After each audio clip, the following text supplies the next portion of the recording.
আব্বু, আব্বু, তুমি আমাকে কার সাথে বিয়ে দিয়েছো? ইরার এমন চেঁচামেচির আওয়াজ শুনে বাড়ির বাকিরা এসে উপস্থিত হয়। কেননা ইরা একটু বদমেজাজি, তা ওনারা সবাই জানে। কিন্তু এরকম করে বিয়ের পরের দিন সকালবেলায় বাসর করে বের হয়ে এরকম কথা বলবে তা ওনারা ভাবতে পারেনি। এদিকে ইরার বাবা এসে আকাশের কানে কানে বলে, আকাশ, তোমার শারীরিক সমস্যা আছে তা আমাকে আগে কোনো বলনি। আঙ্কেল, ওইসব কিছু না। তাছাড়া আমাদের মাঝে তো কোনো কিছুই হয়নি। তাহলে এরা এসব কথা এখানে বলছে কেন? এইদিকে এরা জামাই শ্বশুর তো কথা বলতে থাকে, এইদিকে বাকিরা তো কিছুটা লজ্জা মাখা মুখ নিয়ে তাকিয়ে আছে। এদিকে ইরা এবার বুঝতে পেরেছে ওনারা কি ভাবছে। তোমরা যা ভাবছো আমি তা বলার জন্য আসিনি। আমি বলতে চেয়েছি অন্য কথা।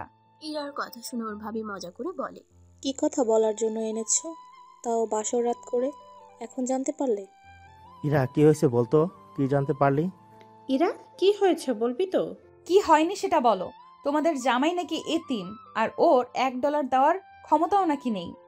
ইরার এমন কথায় বাকি সবাই অবাক হলেও ইরার বাবা কোনো অবাক হয়নি। কেননা উনি আকাশের ব্যাপারে সবই জানে, আর সবটা জেনে শুনে উনি আকাশের সাথে বিয়ে দিয়েছে। হয়তো আপনারা কিছু বুঝতে পারছেন না কি থেকে কি হয়ে গেল, তাহলে আপনাদের কয়েকদিন আগের কাহিনী বলি, তাহলে আপনারা বুঝতে পারবেন। ফ্ল্যাশব্যাক। কয়েকদিন আগে ইরার বাবা গাড়ি করে বাসায় ফিরছিল। তখন ওনার গাড়ির সামনে কয়েকটা লোক এসে দাঁড়ায়। কি ব্যাপার, তোমরা কেনা আর তোমার গাড়ির সামনে এভাবে দাঁড়িয়ে আছো কেন? বেশি কিছু না, তোর কাছে যে বিটকেস বড় ডলার আছে সেগুলো আমাকে দিয়ে দে। যদি না দিই তাহলে তোকে এখানে মেরে ফেলবো। এই বলে ওরা বিটকেস নিয়ে পালিয়ে যেতে থাকে। তখন ওখানে আকাশ এসে ওদের মেরে বিটকেসটা উদ্ধার করে আনে, কিন্তু মারামারি করার কারণে আকাশ মারাত্মকভাবে আঘাত পায়। সেজন্য ইরার বাবা হসপিটালে নিয়ে এসে চিকিৎসা করতে থাকে।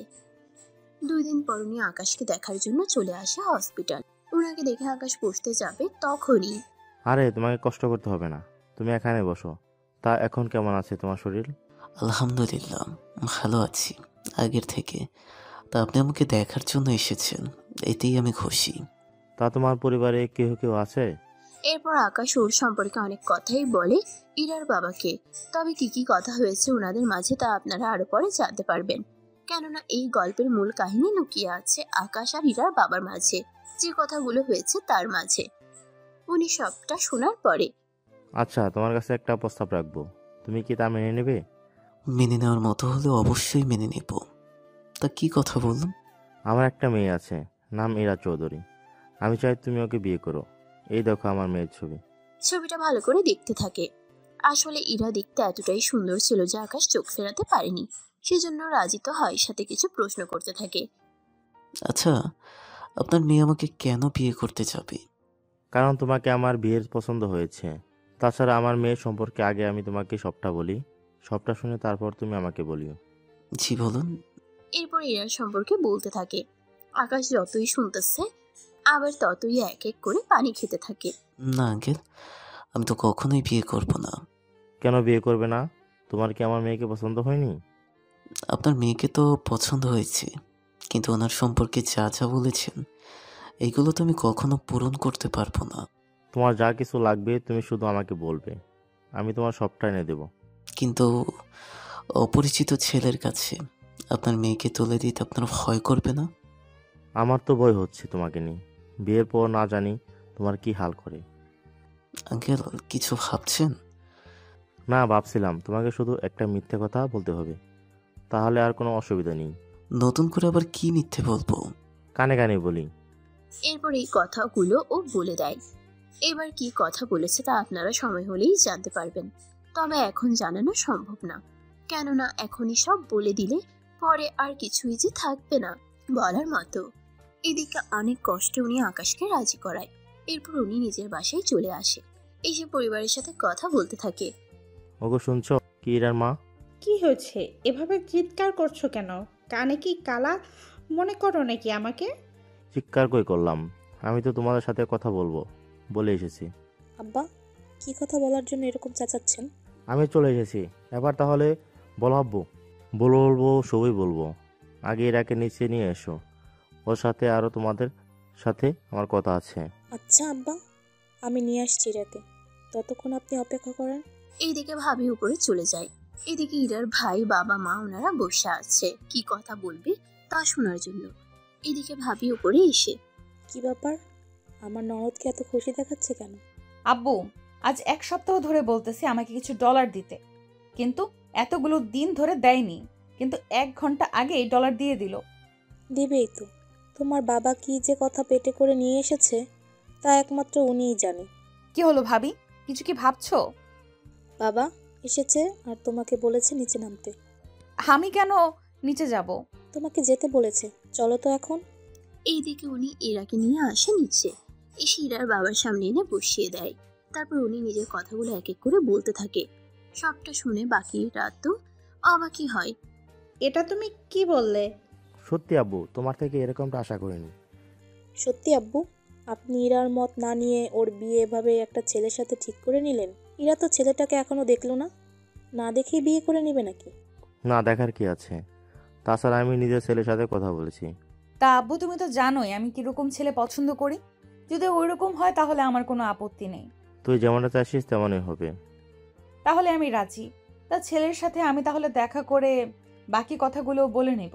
ছেলের সাথে কথা বলার কি দরকার, আমি তো বলেছি কথা। উফ বাবা, ছবি তো দেখালে না, কিন্তু নামটা তো বলবে। ওর নাম ফারাজ। তা ছবি দেখাও তো আগে। এরপর ছবি দেখার জন্য বাকিদেরও পছন্দ হয়। ছেলে কি করে, পরিবারে কে কে আছে, এই নিয়ে কেউ আর কোনো প্রশ্ন করেনি। কেননা ইরার বাবা যখন নিজে পছন্দ করেছে তখন উনি ভালো ছেলেই দেখেছে, এটা সবাই মেনে নিয়েছে। এদিকে উনি পরে আকাশের জন্য আপাতত একটা থাকার জায়গা করে দেয়, সাথে একটা গাড়ির ব্যবস্থা করে দেয়, যে গাড়িতে করে আকাশ বিয়ের দিন আসতে পারবে। এইদিকে আচ্ছা শোনো, ছেলেটা কি ইরার উপযুক্ত হবে? অবশ্যই হবে। তাছাড়া তোমার মেয়ের যে মেজাজ, ওর জন্য ভালো কোনো ছেলে যে পাবো তার তো কোনো গ্যারান্টি নেই। পরে দেখিও ঝামেলা যেন না হয়। সেসব কিছুই হবে। এদিকে মোটামুটি বিয়ের তারিখ ঠিক হয়ে গেল, কিন্তু ইরা আর আকাশ ওরা কেউ কাউকে এখনো সরাসরি দেখেনি, শুধু মোবাইলে ছবিতে দেখেছে, এর বাইরে দেখেনি।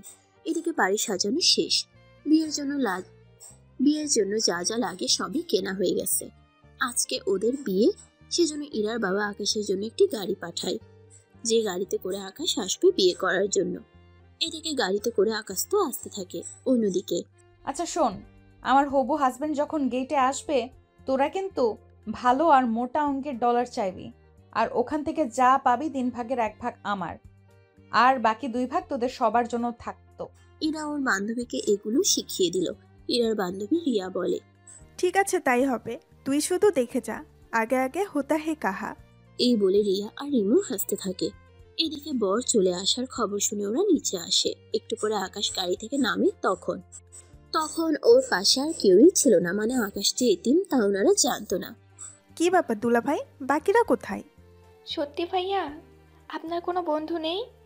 আপনি শুধু একা চলে এসেছেন বিয়ে করার জন্য? ব্যাপারটা কেমন অদ্ভুত লাগছে। এদিকে আকাশ কিছু বলতে যাবে, তখনই ইরার বাবা ওখানে চলে আসে।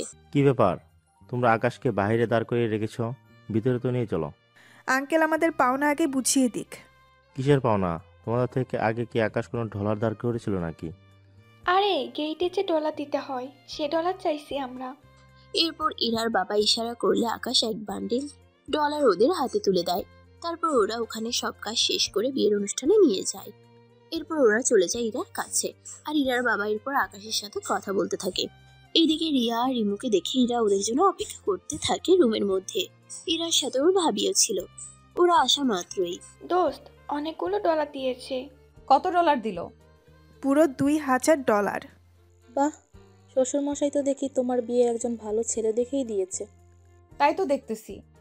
তা বিয়ের পরে আবার আমাদের ভুলে যাস না। তোদের বলবো কেন? এই যে ডলারওয়ালা হাজবেন্ড পাওয়ার পরে ভুলে তো যেতে পারিস। তেমনটা কিছুই হবে না। আচ্ছা কাজে কি এসেছে? তোর দেখে আর দেরি সহ্য হচ্ছে না। তার বলতে। এদিকে কিছুক্ষণ পরে কাজী আসলো। দিনমোহর নির্ধারণ করে বিয়ে পড়িয়ে কাজী তো চলে যায়। এদিকে রেস্ট করার জন্য আকাশকে একটা রুমে এনে রাখা হয়। ওখানে ইরার বাবাও ছিল। আপু, আমি এতগুলো দেনমোহর দিব কি করে? আরে তোমাকে কেউ কি বলেছে দেনমোহর দেওয়ার জন্য? কিন্তু আপনার মেয়ে যদি দেনমোহর চায় তখন কি করব? কিছু একটা বলে সময় চেয়ে নিও, বাকিটা পরে আমি সামলে নেব। ঠিক আছে, তাই করব। এদিকে আকাশ কয়েক ঘন্টা পরে ইরা রুমে আসে। আসলে আজকের বাসর রাত ইরার বাড়িতেই করবে, সেজন্য রুমে নিয়ে আসা হলো। রুমের মধ্যে ওরা কত রকমের হাসি তামাশা করতে থাকে আকাশকে নিয়ে। কিছুক্ষণ পরে আচ্ছা, অনেক হয়েছে সময়, এবার চলো আমরা নিজেদের রুমে যাই। ওদের এবার একা থাকতে দাও। ইরা, তুই ভয় পাস না? আমি কেন ভয় পাবো? তা তো আজ রাতেই টের পাবি। এমনভাবে বলছিস মনে হচ্ছে তোর কয়েকবার হয়ে গেছে, সেজন্য তুই সবই জানিস। আচ্ছা, তোমরা নিজেদের মধ্যে ঝগড়া বন্ধ করো, এবার ওদের একা থাকতে দাও। এরপর বাকি সবাই তো চলে যায়। রাতে ওদের মধ্যে অনেক কথাই হয়। কি কি কথা হয়েছে তা আপনারা পরেও জানতে পারবেন, কেননা এখন যদি বলে দেই তাহলে সমস্যা হয়ে যাবে অনেক বেশি, সেজন্য বললাম না। পরের দিন সকালে বন্ধুরা, পরের দিন সকালবেলায় কি কি হয়েছে তা তো আপনারা প্রথম পর্বে জেনেছেন। যারা প্রথম পর্ব পড়েনি তারা অবশ্যই পড়ে নেবেন। আর গল্পের ফ্ল্যাশব্যাক এখানেই শেষ করে সামনে কি হচ্ছে তা নিয়ে কথা বলতে থাকি। বর্তমানে তা আব্বা, ইরা কি সত্যি বলেছে এই ছেলেটা সম্পর্কে? ইরার বাবা তো চুপ করে আছে। এইদিকে আকাশকে বাকিরা অপমান করতে থাকে, কেননা যখন ওরা জানতে পারে আকাশের $1 দেওয়ার মতো সামর্থ্য নেই। আমি বুঝি না আব্বু, তুমি জেনে শুনে ওর মতো একটা ফকিরের কাছে ইরার বিয়ে দিলে। ইরা আমার মেয়ে, আর আমি ওকে যার সাথে খুশি তার সাথে বিয়ে দেবো। এতে কারো কিছু কোনো আপত্তি থাকে, এতে আমার কিছু করার নেই। আকাশ ওর স্বামী, আর ওকে এটা মেনেই চলতে হবে, থাকতে হবে ওর সাথে। না বাবা, আমি ওর মতো একটা ফকিরকে স্বামী হিসেবে কখনোই মানবো না। সে তোমার ইচ্ছে, তবে ওকে স্বামী হিসেবে মানা ছাড়া তোমার হাতে আর কোনো উপায় নেই। তাছাড়া আমাকে যা বলার জন্য এসেছে, আকাশ আজকে থেকে এ বাড়িতে থাকবে। ওর যেহেতু ঘর নেই, সেখানে আজ ইরা থেকে সাথে ওর ইরা রুমে ঘুমাবে। ওর মতো ছেলেকে আমি স্বামী হিসেবে মানি না, আমি ওকে ডিভোর্স দিয়ে দেব। এটাই ভালো হবে, তুই ওকে ছেড়ে দে। ঠিক বলেছ আম্মু, ওর মতো ফকির যদি এই বাড়ির জামাই হয় তাহলে আমাদের মান সম্মান তো সব নষ্ট হয়ে যাবে। আমি আজকে উকিলের সাথে কথা বলে ইরা তো ডিভোর্স নেওয়ার ব্যবস্থা করতেছি। এদিকে সবার কথা শুনে আকাশের চোখের পানি তো ঝরতে থাকে, কেননা এরকম ভাবে ওকে অপমান করবে তা ভাবতে ও পারেনি। এদিকে আকাশ বের হয়ে যেতে চাইবে, তখনই ইরার বাবা আকাশকে বাধা দেয়। কোথায় যাচ্ছ তুমি? আপনার কি মনে হয় এত অপমান সহ্য করার পরেও আমার এখানে থাকা উচিত? তুমি কোথাও যাবে না, এখানে এই বাসায় থাকবে। এতগুলো মানুষের অপমান সহ্য করে কি এখানে থাকতে পারবো? দেখো, যাই হয়ে যাক, তোমাকে এখানে থাকতে হবে। কোন অধিকারে থাকবে? এরা তো ওই ছেলেকে স্বামী হিসেবে কখনোই মেনে নেবে না। যদি এরাকে স্বামী হিসেবে মেনে না নেয় তাহলে আমি এরাকে আমার সব সম্পত্তি থেকে বঞ্চিত করব, কয়েকটা শর্তের বিনিময়। এমন কথা শুনে বাড়ির সবাই চমকে ওঠে। ইরার মা তখনই বলে, তুমি আবার কি শর্ত দিবে? হ্যাঁ আব্বু, এখানে আবার কি শর্ত থাকবে? বাবা বলেন কি সেই শর্ত? শর্ত হলো এরাকে আমি যতদিন পর্যন্ত সম্পত্তি থেকে বঞ্চিত করব, ততদিন পর্যন্ত এর আকাশের কোনো সন্তান না আসবে পৃথিবীর ততদিন পর্যন্ত। বাবা, আমি ঠিক বুঝতে পারিনি তুমি আসলে কি বলতে চাইছো, একটু বুঝিয়ে বলো তো। আমি একটা উইল করেছি, সেখানে আমি লিখেছি যতদিন পর্যন্ত তুই মা না হবি ততদিন পর্যন্ত আমার কোনো সম্পত্তি তুই কোনো ভাগ পাবি না। এই আর নতুন কি? ওকে ডিভোর্স দিয়ে আমার যাকে ভালো লাগে আমি তাকে বিয়ে করে এরপর যখন আমাদের সন্তান হবে তখন তো ঠিকই ভাগ পাবো। সমস্যাটা তো এখানেই। ওখানে আবার কি সমস্যা? তুই যে সন্তানের মা হবি আর এই সন্তানের বাবা আকাশকে হতে হবে, তাহলে তুই আমার সম্পত্তির ভাগ পাবি। আর এর বাইরে তুই ততদিন আমার ডলার ইউজ করতে পারিস, এতদিনে যেভাবে ইউজ করেছিস সামনে সেভাবে ইউজ করতে পারবি, এটা নিয়ে কোনো সমস্যা নেই। কিন্তু আমি যা বলেছি সেটাই হবে। ইরার বাবার এমন কথায় বাকিরা তো অবাক হয়, সাথে আকাশ নিজেও অবাক হয়। কেননা এরকম কথা কোনো বাবা যে তার মেয়েকে বলতে পারে তা আকাশের কেন আপনাদের মধ্যে অনেকের হয়তো জানা ছিল না। কিন্তু কি করবে, উনি তো চাই এরা ভালোভাবে দিন কাটাক, কিন্তু কেউ তো জানে না ওনার এই চাওয়ার মাঝেই যে এরার সুখটা আছে। এদিকে এরা তো রেগে একদম একাকার। তুমি তাহলে তোমার সিদ্ধান্তে থাকবে, তাই তো? হ্যাঁ, আমি যা বলেছি তাই হবে। তাহলে তোমরাও আমার একটা কথা শুনে রাখো। কি কথা বলো? হ্যাঁ বলো, তোমার কি কথা? ভাইয়া, ওই ছোট লোকটাকে বল আমার কাবিনের টাকা এক্ষুনি দিয়ে দিতে। আমি এতগুলো ডলার এখন পাবো কি করে? সে যেখান থেকে পারিস নিয়ে আয়, তবে একটা কথা, কি কথা আবার তোর? ওই ছেলেকে সে ডলার নিজে উপার্জন করে দেখাতে হবে, কোনোভাবেই কারো থেকে সাহায্য নিতে পারবে না।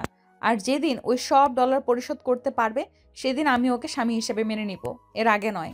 কি বলো আকাশ? তাহলে কাল থেকে তুমি আমার অফিসে বসে যাও, আমি তোমাকে $15,000 বেতন দেব। তাহলে 4-5 মাসে তুমি ইয়ার দেনমোহর পরিশোধ করে দিতে পারবে। বাবা, আমি ওকে বলেছি সম্পূর্ণ নিজের যোগ্যতায় ওকে ডলার উপার্জন করার জন্য। তুমি যদি ওকে সাহায্য করো তাহলে তো হবে না। আর যতদিন ও ডলার দিতে না পারবে ততদিন আমি যা যা বলবো ওকে সে কথা শুনে চলতে হবে।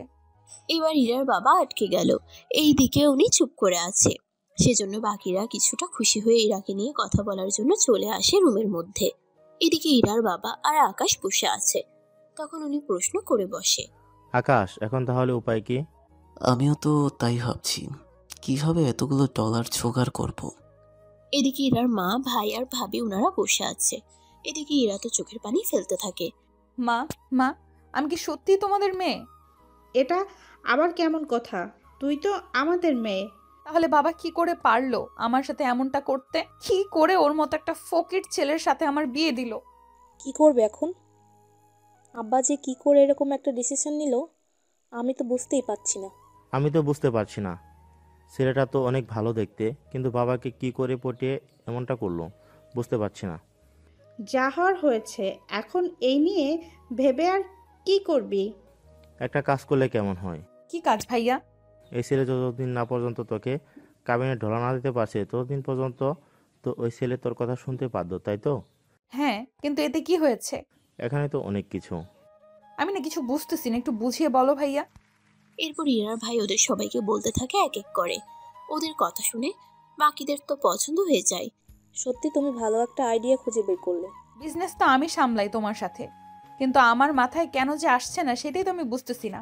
দেখো, তোমার মাথায় এখন কোনো কিছু না আসার কারণ হচ্ছে একে তোমার বিয়ে একে তোমার বিয়ে, তার উপর ওই ছেলের এরকম অবস্থা। সেজন্য তোমার মাথা তেমন একটা কাজ করছে না। বিজনেস তো এমনি এমনি সামলায় না। তাহলে আমি যা বলেছি সে অনুযায়ী কাজ করতে থাকো, তাহলে দেখবে ওই ছেলে নিজে থেকে ইরাকে ডিভোর্স দিয়ে চলে যাবে এখান থেকে। তখন আর আব্বুর কোনো শর্তই কাজে আসবে না। এরকমটা হবে হয়তো। ঠিক আছে ভাইয়া, তোমরা যা বলেছো সেটাই হবে। এদিকে এরা তো সবটা প্ল্যান করতে থাকে। এদিকে ইরা বাবার সাথে আকাশ কথা বলতে থাকে। সবটা শোনার পরে তাহলে বুঝলে তো সবটা? জি, সবই বুঝেছি, কিন্তু এরা না জানি কি কি প্ল্যান করেছে। খারাপ কোনো চিন্তা এদের মধ্যে না থাকলেই হয়। এদিকে রাতের বেলায় এরা বের হতে যাবে, তখন ইরার বাবা ওকে আটকায়। দাঁড়াও, কোথায় যাচ্ছ তুমি, তাও এত রাতে? আব্বু কোথায় এত রাত? সবে মাত্র রাত 9টা বাজে। তাছাড়া আমি তো এই সময়ে বাহিরে যাই, বেশিরভাগ সময়। এখন তুমি একা ছিলে, আর এখন তোমার স্বামী আছে, সেজন্য এখন যা খুশি করতে পারো না। তাহলে তুমিই বলে দাও আমি এখন কি করব? সেখানে যাচ্ছ, আকাশ সঙ্গে করে নিয়ে যাও। ওকে কেন নিয়ে যাব আমি? কারণ ও তোমার স্বামী, সেজন্য তুই যখন যাচ্ছিস তখন ওকেও নিয়ে যা। এইদিকে কোনো উপায় না পেয়ে আকাশকে সাথে করে নিয়ে বের হয়। এরপর ওরা গাড়িতে বসে। আকাশ তো প্রশ্ন করে যাচ্ছে। আচ্ছা, আমরা কোথায় যাচ্ছি? ইরা তো চুপচাপ কোনো কথা বলছে না।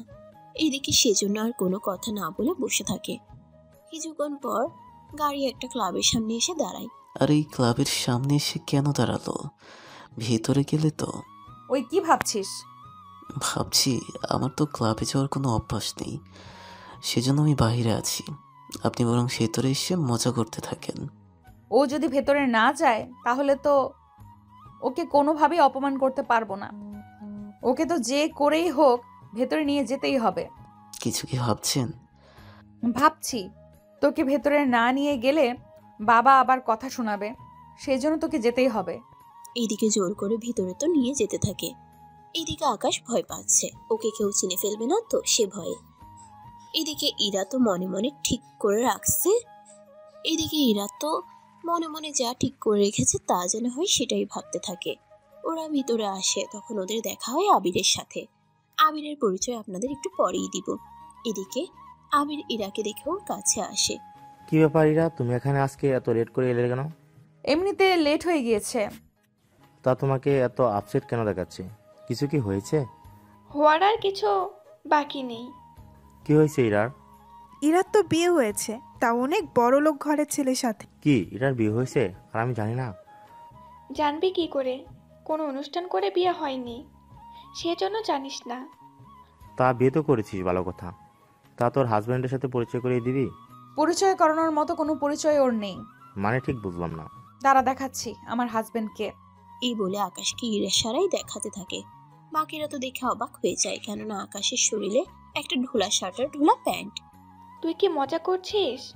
মজা কেন করব? গতকাল দেখলাম এরকম, আজকে এরকম কাহিনী কি? কিসের কিরকম কাহিনী আমি তো বুঝতেছি না। বলতেছি তোদের, আগে চল ওখানে এসে বসি। চল তাহলে। এরপর ইরা ওদের সবটা বলতে থাকে। সবটা শোনার পরে ওরা তো এত বেশি অবাক হয়ে যায় বলার বাহিরে। আঙ্কেল কি করে পারলো এমনটা করতে? সেটাই তো বুঝতেছি না। তোর কথা অনুযায়ী বোঝা যাচ্ছে আমার 1 মিনিটের যে খরচ হয় তা তোর হাজবেন্ড পুরো মাসেও রোজগার করতে পারে না। সেটাই। তাহলে তো ওকে একটু বাজিয়ে দেখতে হচ্ছে। এই বলে ওরা আকাশকে ওদের কাছে আসতে বলে আর আকাশকে নিয়ে মজা করতে থাকে, সাথে ইরাও। এতে যদিও আকাশের কোনো কিছু যায় আসে না, কেননা প্রথম থেকে জানে এরকম কিছু একটা হবে, সেজন্য চুপ করে থাকে। এইদিকে আচ্ছা আমি বাসায় যাব। এটা ছাড়া আর কোনো উপায়ও তো নেই। সেটাই, সেজন্য চলে যাচ্ছি। এদিকে আরো কিছুক্ষণ আড্ডা দিতে থাকে। তখন রিমো আর রিয়া ওখান থেকে একটু দূরে যায়। তখন ইরা আর আবির কথা বলতে থাকে। আচ্ছা তোদের মধ্যে কি সবাই হয়ে গেছে? সব হয়ে গেছে বলতে? সব হয়েছে বলতে বাসরাতে যা যা হয় এইসব কিছু আর কি। তোর কি মাথা খারাপ ওইগুলো করব ওর মতো ছেলের সাথে? না, তুই যেভাবে বললি মনে তো তাই হলো। আরে তেমন কিছু না। তোকে কিছু একটা কথা বলার ছিল আমার। কি কথা? কথাটা কিভাবে বলবো বস্তাছি। তুই আমার বন্ধু, তার উপর বিজনেসের মধ্যে তোরা আমাদের থেকে অনেক উঁচুতে, তাহলে বলতে এত অসুবিধা কোথায়? যদি কিছু মনে না করিস আমি তোকে বিয়ে করতে চাই। তোর কি মাথা খারাপ আবির? আমি তোকে শুধু বন্ধু ভাবি। তাতে কি? আমি তো তোকে বন্ধুর পাশাপাশি বউ ভাবতাম। ভেবেছিলাম কয়েক মাস পরে আবার বাসায় বিয়ের প্রস্তাব পাঠাবো, কিন্তু তুই যে আমাকে এরকম কিছু কথা বলবি তা তো আমি ভাবতে পারিনি। আমিও ভাবতে পারিনি তুই যে আমাকে নিয়ে এগুলো ভাবছিস। চলি আমি এখান থেকে। এদিকে এরা চলে যায় এখান থেকে। এদিকে রিয়া আর রিমো তখন আবিরের কাছে আসে। কি হয়েছে আবির? ইরা এভাবে উঠে গেল কেন? তুই কি ওকে কিছু বলেছিস? আবির এরপর ওদের সবটা বলতে থাকে। সবটা শোনার পরে আবির, তোর কি মাথা খারাপ? কেন, কি করলাম? তোদের যা ক্ষমতা আর ডলার আছে সেগুলো দিয়ে তো ইরাকে তুই 50 বার কিনতে পারবি। আমি তা জানি, কিন্তু এর উপরে কেন জানি মন চলে এসেছে। কিন্তু ওই আকাশের বাচ্চার জন্য কিছুই হলো না। আমার মনে হয় তুই ইরার ব্যাপারটা মাথা থেকে নামিয়ে দেওয়া ভালো হবে। আমারও তাই মনে হয়। আমি তো তাড়াতাড়ি হাল ছাড়বো না। তাছাড়া এরা আমার কথা না মানার জন্য ওর পরিবারের বিজনেসের মধ্যে কত বড় যে ক্ষতি হয়েছে তা নিজেরাও জানে না। সেটাও তো কথা, ওদের পুরো পরিবারের বিজনেস তো তোদের সাথে জুড়ে। তোরা যদি ওদের সাথে বিজনেস ডিল না রাখিস তাহলে তো ওরা আরো গরিব হতে থাকবে। আমি তাই চাইবো, কিন্তু কিন্তু কি আবির? আমি আরও কয়েকবার চেষ্টা করে দেখি, যদি সবটা ঠিক থাকে তাহলে তো ভালোই, নয়তো আমাকে কিছু একটা করতে হবে। ঠিক আছে, যা খুশি কর। এইদিকে এরা বাসায় চলে আসে। অন্যদিকে আবির ওর বাড়িতে আসে। পরের দিন সকালে ওর বাবার সাথে কথা বলতে থাকে। কি বলছিস আবির? তার বলতে ওরা যে নিজেদের মধ্যে এত কিছু করে নেবে তা তো আমি বুঝতেও পারিনি। তাহলে কি আমি ওর পরিবারের সাথে সবকিছু শেষ করে দেব? এখন কিছু করতে হবে না, আমি আরও কয়েকবার চেষ্টা করে দেখি, তারপর যদি না হয় তখন জানাবো। ঠিক আছে, আমি তাহলে অফিসে গেলাম। এই বলে আবিরের বাবা মিস্টার জাফর চৌধুরী চলে যায় অফিসে। জাফর চৌধুরী হলো আমেরিকার সবচেয়ে বড় ব্যবসায়ী আর ধনী লোকদের মধ্যে অন্যতম। ধনীর দিক দিয়ে উনি 2 নম্বরে আছে, কিন্তু 1 নম্বরে কে কে আছে তা ওনারা কেউই জানে না, নাই ওনাদের কেউ দেখেছে। এদিকে আপনারা তাহলে বুঝতেই পারছেন আবিরের পরিবার কতটা ধনী। তার চেয়ে বড় কথা হলো আবিরের পরিবারের সাথে জড়িত আছে ইরার পরিবারের ব্যবসা। আবির যদি ওর বাবাকে বলে ইরাদের সাথে সবকিছু ক্যান্সেল করে দিতে, তাহলে কিন্তু ইরাদের শত শত কোটি ডলার লস হয়ে যাবে। এদিকে আবিরের পরিবার আর ক্ষমতা সম্পর্কে তো জেনেছেন। এদিকে আবির ওর পরিবারকে এখনো কোনো কিছু জানালো না, কেননা আবির একটা সুযোগ খুঁজতে থাকে, যে সুযোগ এর মধ্যে ইরাকে পেতে পারে।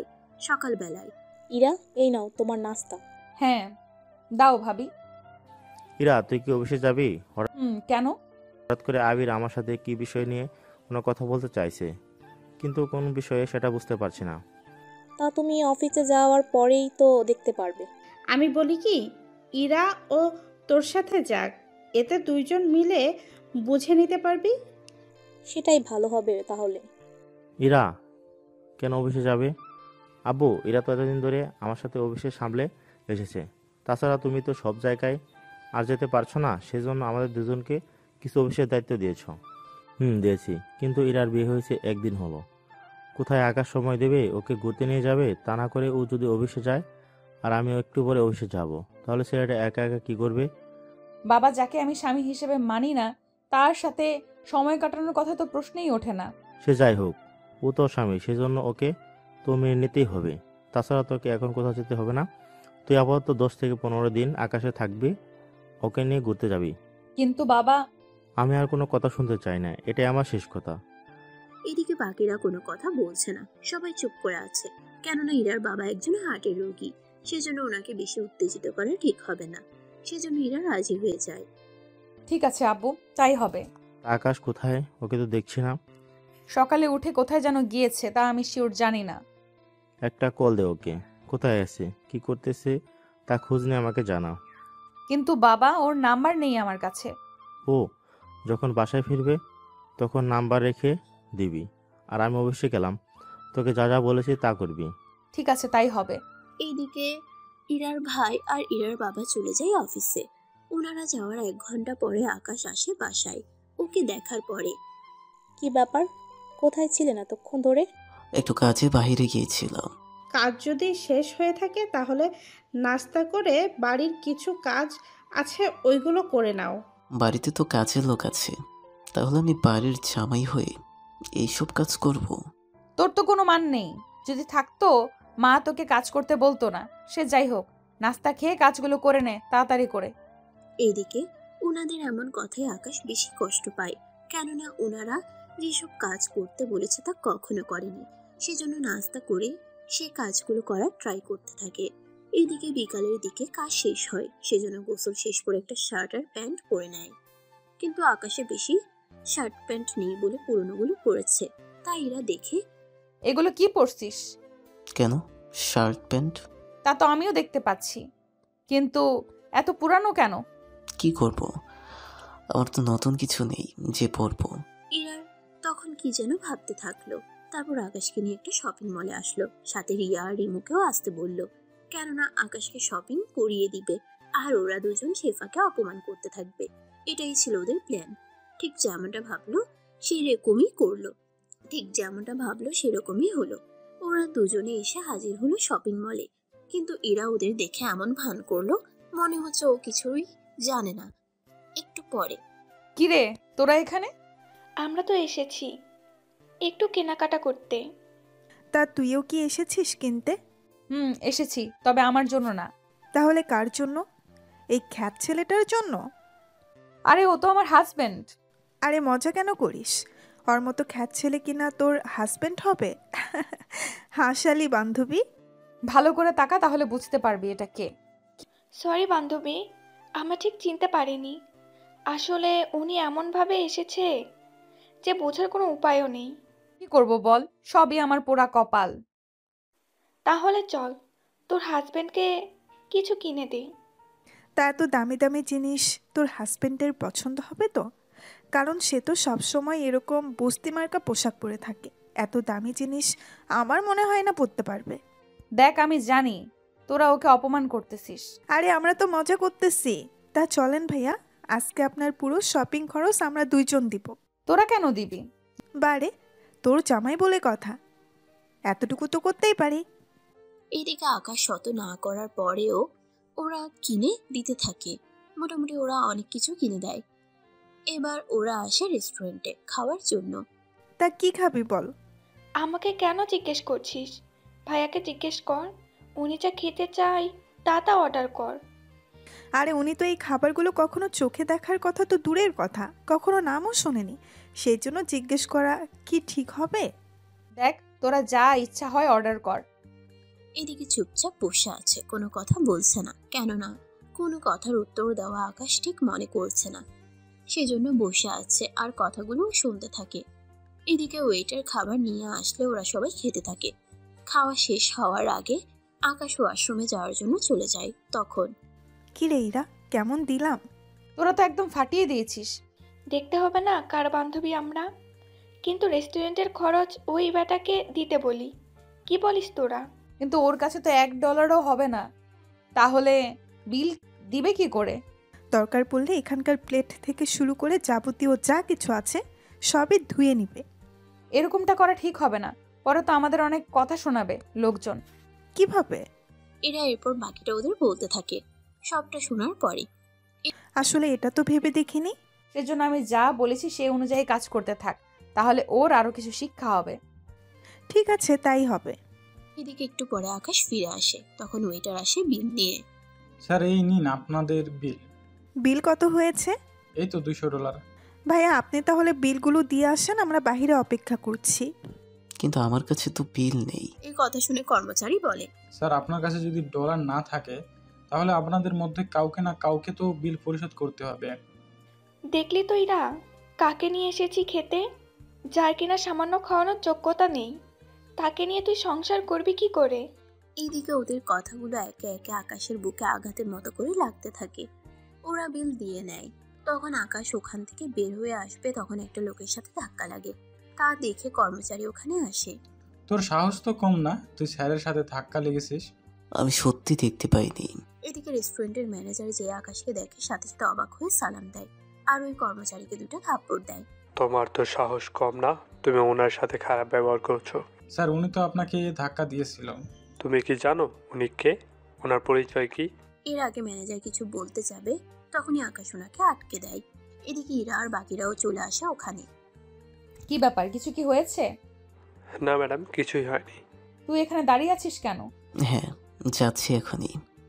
এইদিকে এরা তো সবাই বাইরে চলে যায়। এদিকে কর্মচারী তখন প্রশ্ন করে বসে, স্যার আপনি যেখানে ওই লোকটাকে মারবেন সেখানে উল্টো আমাকেই মারলেন।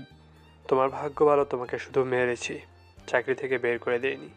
এটা তোমার ভাগ্য ভালো। কর্মচারী আর কোনো কথা বলেনি। এদিকে আবিরের সাথে ইরার ভাই আর বাবার কি নিয়ে কথা হয়েছে তা এখন অজানা থাকুক। পরে যখন সময় হবে তখন আপনাদের জানিয়ে দেওয়া হবে। 5 দিন পরে ইরার মামাতো বোন আসতেছে লন্ডন থেকে ইরাদের বাড়িতে। আসলে ইরার বাবা ওকে বলেছে আসার জন্য, সেজন্য। ইরা কোথায় তুই? আজকে তোর মামাতো বোন আসতেছে, সেজন্য তুই আকাশ মিলে এয়ারপোর্টে থেকে নিয়ে আয়। তুই তাহলে বাসায় এসে আকাশকে নিয়ে বের হ। বাবা ওকে কেন নিতে হবে? কেন না, রুমা বলেছে তুই কোনো আকাশকে নিয়ে বের হোস। এদিকে ইরা কোনো উপায় না দেখে বাড়িতে আসে। এসে দেখে আকাশ পাশার মেঝে পরিষ্কার করতেছে। তা দেখে ইরার একটুও খারাপ লাগেনি, কেননা ইরা আর বাকিরা মিলে পরামর্শ করিয়ে এটা ডিসিশন নিল। বাসায় এসেই ওই ফকিন্নি তাড়াতাড়ি করে রেডি হয়ে নে, আমরা বের হব। কোথায় যাব আমরা? জাহান্নামে যাব। যাবি তুই? ওখানে যাওয়ার কোনো ইচ্ছে নেই। তাহলে কি ওখানে আমার যাওয়ার ইচ্ছা আছে?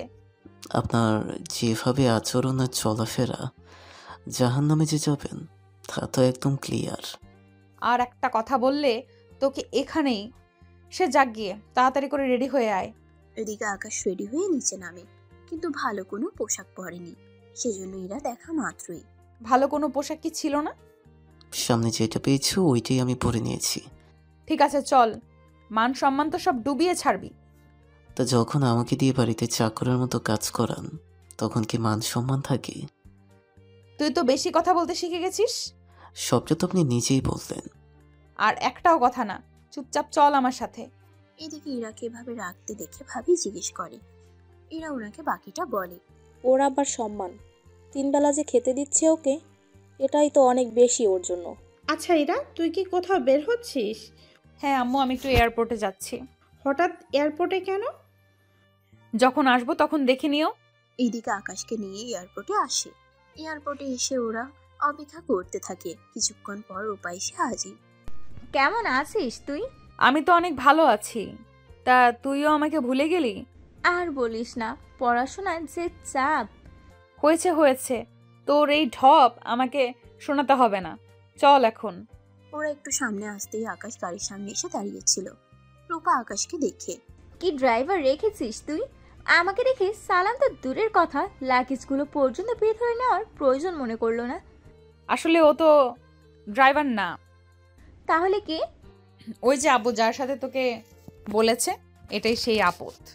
কি আঙ্কেল শেষমেশ কিনা? তোর সাথে এর মধ্যে একটা ছেলের বিয়ে দিল। সবই আমার কপাল। তা তুই আঙ্কেলকে কিছু বলিসনি? আমি তো ভেবেছিলাম তোর বিয়ে কোনো ধনী পরিবারের ছেলের সাথে হয়েছে, কিন্তু এখানে তো দেখছি তোর খুবই করুণ অবস্থা। সব কথা কি এখানেই বলবি নাকি গাড়িতে উঠবি? তা তো যাবই। তোর এই হাজবেন্ডকে বল আমার লাগেজগুলো ভেতরে এনে রাখার জন্য। কি ব্যাপার, রূপা কি বলেছে শুনতে কি পাওনি? হ্যাঁ, এক্ষুনি উঠাচ্ছি। লাগেজগুলো গাড়িতে তুলে রাখে। এরপর ওরা চলে আসে বাসায়।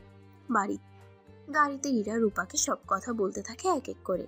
এইদিকে চুপচাপ করে সব কথা শুধু শুনেই যাচ্ছে, কোনো কিছুই বলছে না। বাড়িতে আসার পরে রূপাকে দেখে ওনারা অনেক বেশি খুশি হয়। ইরা রূপাকে নিয়ে একটা রুমে গেল। তুই এখানে থাক আজকে থেকে। আমি তো ভাবছিলাম তোর সাথে ঘুমাবো। আমার সাথে তো ওই ফকিন্নি ঘুমায়, কিন্তু তাও আলাদাভাবে। আমি তো ভেবেছিলাম একসাথে ঘুমাবো। তোর কি মাথা খারাপ? আমি ওর সাথে একই বিছানায় ঘুমাবো? আচ্ছা, ছেলেটা তো দেখতে ভালো। এতই যখন ভালো তাহলে তুই পটিয়ে বিয়ে করে নে। আমার পক্ষে সম্ভব না। শোন, তুই এখানে যতদিন থাকবি ওকে শুধু অপমানের উপরে রাখবি। কেন কেন? তোকে যা বলেছি তুই শুধু সেই অনুযায়ী কাজ করতে থাক। শুধু বাবার সামনে ওই ছেলেকে কোনো কিছুই বলবি না। ঠিক আছে, তাই হবে। আঙ্কেলের সামনে কোনো কিছুই বলবো না, ওকে? এদিকে রাতের বেলায় ইরার বাবা আর ভাই আসে। এরপর ওরা সবাই একসাথে খেতে বসেছে। তখন ওরা বাকি কথা বলতে থাকে। রূপা, তোমাকে কিন্তু অনেকদিন থাকতে হবে এখানে। আঙ্কেল, আমি এবার 10 দিন থাকবো এখানে। তাহলে এরা তুই এই 10 দিন রূপাকে সময় দে, আর সাথে আকাশকেও রাখবি তোদের সাথে। আর রূপা যখন আবার ফিরে যাবে তখন তুই আকাশ রূপার সাথে তোর মামার বাড়িতে বেড়াতে যাবি। কিন্তু বাবা, ওকে কেন নিয়ে যেতে হবে? ঠিকই তো আঙ্কেল, আমি আর ইরা না হয় ঘুরে আসবো, কিন্তু ওনাকে কেন নিতে হবে? আমি যখন বলছি তখন নিতে হবে। আর আকাশ, তোমার যদি পাসপোর্ট না থাকে তোমার কাগজপত্র আবিরকে দাও। বাবা, আমাকে কেন? তুই ওর পাসপোর্ট এই 10 দিনের ভেতরে করে দিবি, তাহলে ওরা যাবে। পাসপোর্টের সাথে ওদের 3 জনের যাওয়ার ব্যবস্থা করবে। ঠিক আছে আব্বু, তাই হবে। তখনই আকাশ বলে ওঠে, আমার পাসপোর্ট আছে। তাহলে তো আর কোনো কথাই নেই, বাকিটা ও সামনে নেবে। ঠিক আছে আব্বু, তাই হবে। খাবার শেষে ওরা যে যার রুমে চলে যায়। এদিকে ইরা রূপার সাথে কথা বলতে থাকে। এবার কি হবে? ওর মতো ফকিন্নি যদি সাথে নিয়ে ঘুরি তাহলে তো আমাদের মান সম্মান সবই শেষ হয়ে যাবে। তবে একটা দিক দিয়ে ভালো হয়েছে। যেমন কিভাবে? আমরা ওর সাথে করে ঘুরবো আর জায়গায় জায়গায় অপমান করে বেড়াবো। এটা তো মাঝে মাঝে আমাদেরও অপমান হতে হবে। তেমন কিছুই হবে না। আমাকে বিয়ে করার স্বাদ ওর এই জন্মে তো মেটাবই, সাথে পরের জন্মেও মনে রাখবে। আচ্ছা, কালকে তাহলে যাবি কোথায়? আশেপাশের পার্কে যাব, আর এরপর খাওয়া হবে। ওকে নিয়ে ঘুরতেও তো খারাপ লাগবে। কিচ্ছু করার নেই, যতটা ঘুরবো আবার ঠিক ততটাই অপমানও করতে পারবো। তা আর বলতে। এদিকে পরের দিন সকালে বের হওয়ার সময়ে আকাশকে নিয়ে তো বের হয়। কিছুক্ষণ পরে, তোকে ভালো ভালো পোশাক কিনে দিলাম, সেগুলো কি পরা যায় না? এত দামি পোশাক আমি পরতে পারি না। তা পরবি কেন? কখনো তো চোখেও দেখিসনি মনে হয় এরকম পোশাক। সে যাক গিয়ে, চল তাহলে। এরপর ওরা বের হয়ে একটা পার্কে ঘোরার জন্য আসে। তখন ওখানে কোথায় থেকে যে আবির চলে আসে তা ইরা বা বাকিরা কেউই জানতো না। আসলে আবির এই পার্কে এসেছে অনেক আগেই, কিন্তু ওরা তা জানতো না। আবির ইরাকে দেখে ওর কাছে আসে। কি ব্যাপার, তুমি এখানে আমার সাথে? উনি কে? ও আমার মামাতো বোন রূপা। আর রূপা, পরিচয় হও, ও আমার বন্ধু আবির চৌধুরী। আমাদের দেশে ধনী লোকদের কাতারে 2 নম্বরে আছে, আর ওর বাবার সাথে ব্যবসা সামলাচ্ছে। এই কথা শুনে রূপা তো অবাক হয়, কেননা এই বয়সে এত কিছু করে ফেলেছে সেজন্য। আরে, ওই বলার কি প্রয়োজন?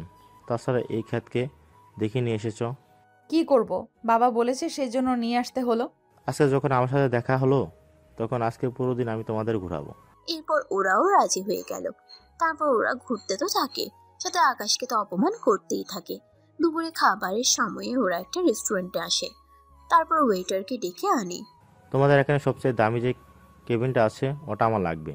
সরি স্যার, সব কেবিন বুকিং করা। তুমি জানো আমি কে? আমি যদি চাই 1 ঘন্টার ভিতরে তোমার রেস্টুরেন্ট আমি কিনে ফেলতে পারি।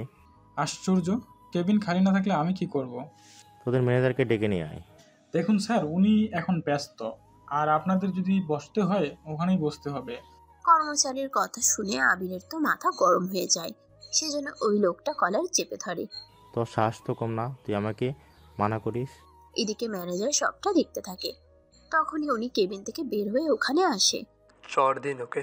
আপনি কে? আমি এই রেস্টুরেন্টেরই ম্যানেজার, আর আপনি এভাবে একজন ওয়েটারে এভাবে গলা চেপে ধরতে পারেন না।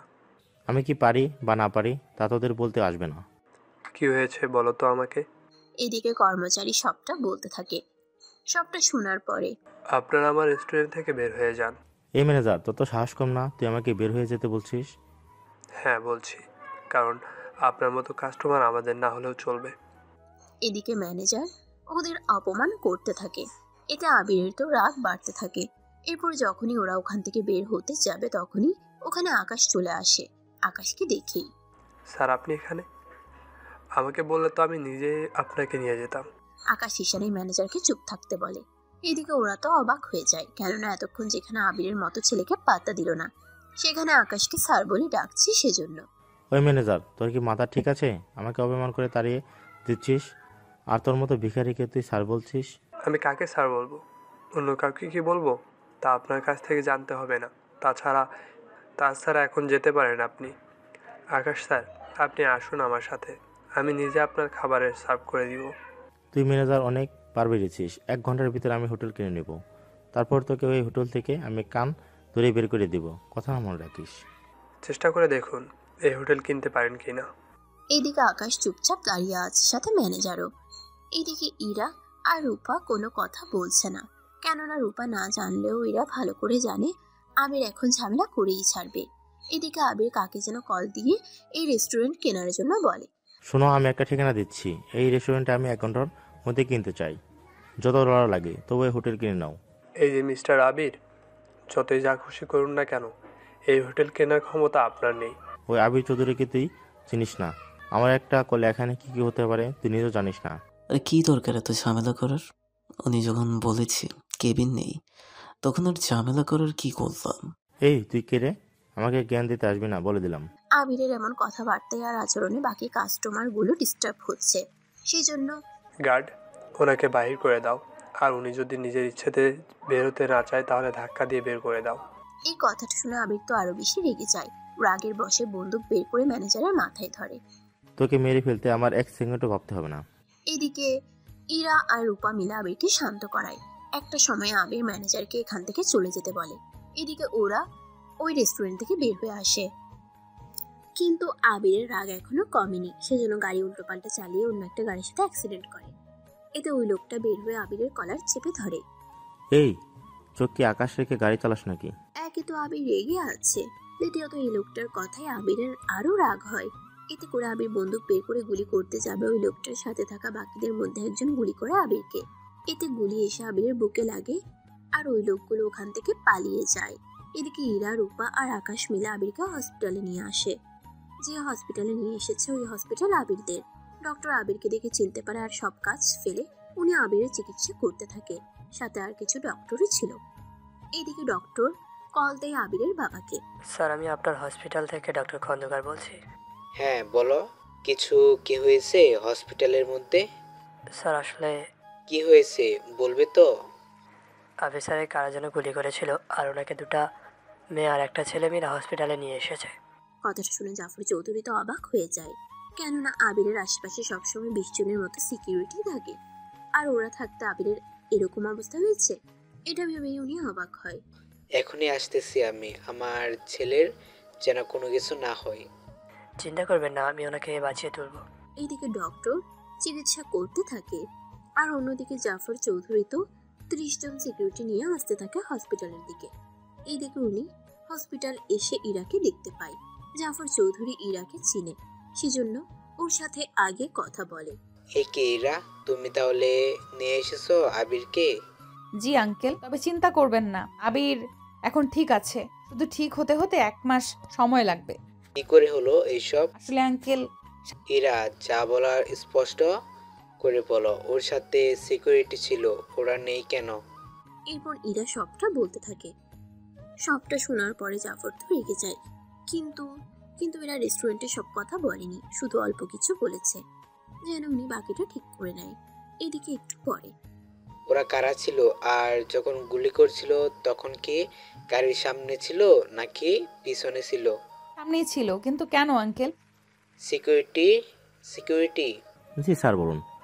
আবিরের গাড়িতে ভিডিও রেকর্ড হয়, কি করে এইসব হলো তা সব আমি জানতে চাই। আর যারা এই কাজ করেছে তাদের সবাইকে আমি 1 ঘন্টার মধ্যে আমার সামনে দেখতে চাই। স্যার আমরা আগে ভিডিও চেক করে আপনাকে দেখাচ্ছি, তারপর আপনি যা বলবেন তাই করব। এরপর ওরা গাড়ি থেকে ভিডিও দেখতে থাকে, সাথে ভিডিও করে নিয়ে এসে জাফর চৌধুরীকে দেখাতে থাকে। উনি তো দেখে রেগে যায়। এরাই কি ছিল? জি আঙ্কেল, এরা 5 জনই ছিল। ওদের আমি 1 ঘন্টার ভিতরে আমার সামনে দেখতে চাই, মৃত অথবা জীবিত অবস্থায়। চিন্তা করবেন না, 1 ঘন্টার আগেই নিয়ে আসবো। উনি তো দেখে রেগে যায়। এদিকে আকাশ তো বসে আছে। জাফর চৌধুরী আকাশকে দেখেও চিনতে পারেনি। উনি তো আবিরকে দেখার জন্য আইসিইউতে চলে যায়। এদিকে এরা আকাশের সামনে দাঁড়ায়। শান্তি হয়েছে তো এখন? আমি কি করলাম? তুই কিছু করিসনি বলে এখনো বেঁচে আছিস, নয়তো জাফর আঙ্কেল তোকে এখনই মেরেই ফেলতো, আর তোকে বাঁচানোর কারো সাধ্য থাকতো না। তা ইরা, উনি কে? উনি হচ্ছে আমাদের জাফর চৌধুরী, আমাদের দেশে ধনির দিক দিয়ে 2 নম্বরে আছে। আর কি ইরা? উনি এতটাই রাগী যা বলার বাহিরে। উনি যদি জানতে পারে আবিরের সাথে ওই রেস্টুরেন্টের ম্যানেজার ঝামেলা করেছে, তাহলে তো ওই রেস্টুরেন্ট তো উনি কিনে নেবে, সাথে ম্যানেজারের যে কি হাল হবে তাই আমি ভাবছি। কি বলিস, এতটা ডেঞ্জারাস উনি? তার বলতে, আর ওই ফকির নিয়ে আবিরের সাথে ঝামেলা করতে থাকে। সবই শুনলাম আর বুঝলাম, তাই একটা কথা ভেবে দেখো, উনি যদি 2 নম্বরে হয়, এতটা ক্ষমতা ওনার কাছে থাকতে পারে, তাহলে ভেবে দেখো যিনি 1 নম্বরে আছে ওনার কতটা ক্ষমতা থাকতে পারে। ওনাদের ক্ষমতা ওনাদের কাছে। আমি তো চিন্তায় আছি রেস্টুরেন্টের ব্যাপারে যেন না জানতে পারে।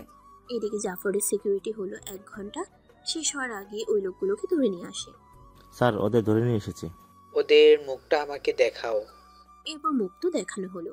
ইরাকে জিজ্ঞেস করে ওরা এই লোকগুলো ছিল কিনা। এরপর ইরা যখন হ্যাঁ বলে, তখন হসপিটালে সবার সামনে ওদের গুলি করে মেরে ফেলে, যা ইরা, রূপা আর আকাশ দেখতে পায়। ইরা আর রূপা তো ভয় পায়, কিন্তু আকাশ মোটেও ভয় পায়নি, কেননা এর চেয়ে বেশি কিছু আকাশ নিজেই করত।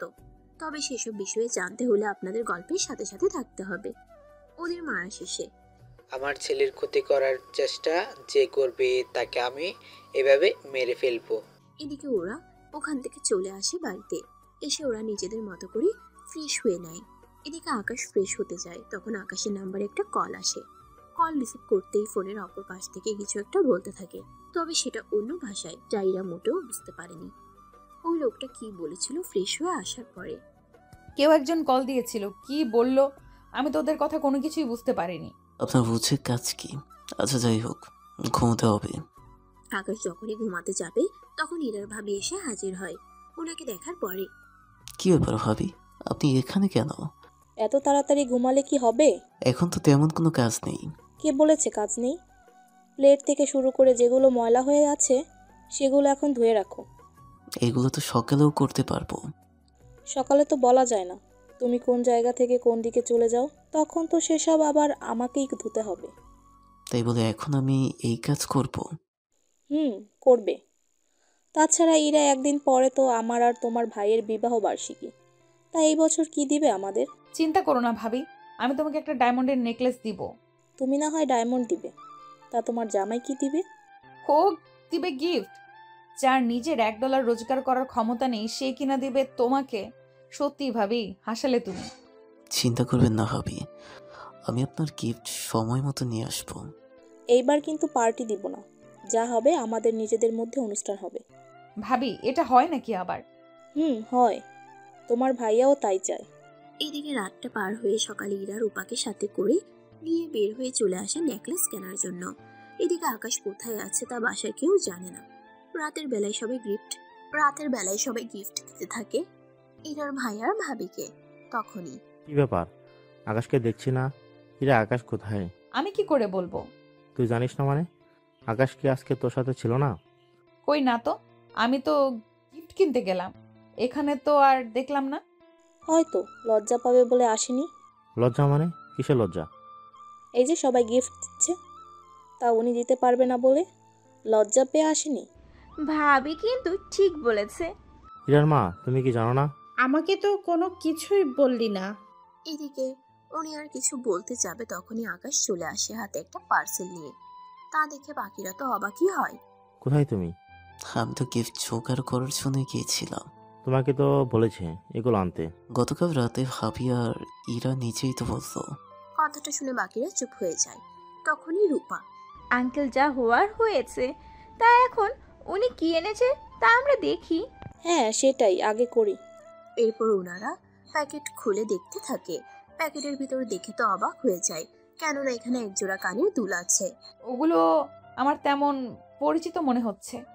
পরিচিত কেন হবে? মনে পড়েছে এই কানের দুল আমি যেখানে নেকলেস কিনেছিলাম ওখানে দেখেছিলাম। এই নেকলেসের থেকে কানের দুল দুইটার দাম অনেক বেশি ছিল, কিন্তু ও কিভাবে সেটা আনলো? তোমার নিশ্চয়ই ভুল হচ্ছে ইরা।